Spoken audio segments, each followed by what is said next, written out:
Brian, I was moved and deeply interested your uh, by your visual essay, in which you move back and forth between two different modalities of protest, in which visual imagery is important: the Gaza Memorial March downtown, and then the Rose Art Action this past Thursday.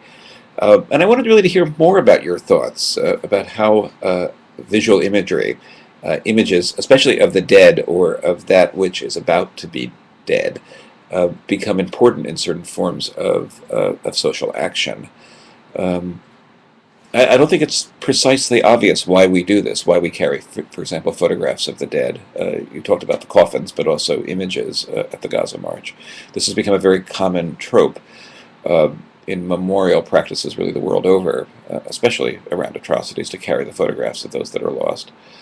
Is this a way of moving them towards a sort of different state? Uh, there are all these fascinating questions that Roland Barthes asks about photographs that move us temporally, open up sort of wormholes in time, um, reiterating the possibility of a death that is foretold.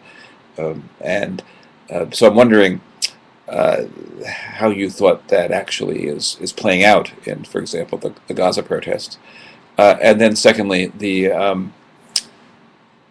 Rose protest. What kinds of visual strategies did you find useful, and what did you think were simplistic? And then a sort of larger political and moral question, which I was fascinated by. That is to say, hundreds of Brandeis students, and one may well salute them, are protesting the impending closure of the Rose.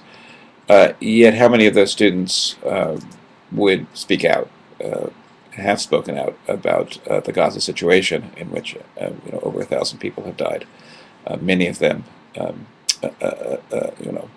civilians, unarmed, and so forth.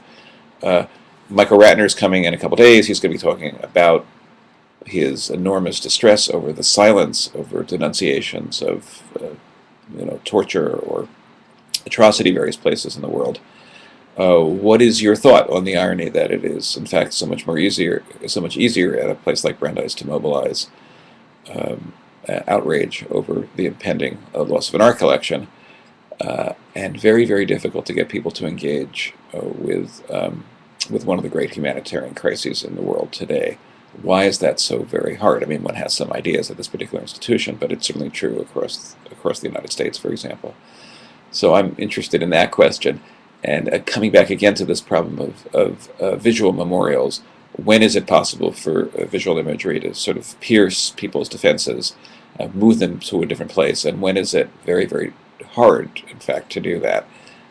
That seems an important question that is implicitly raised by your visual essay. Thank you.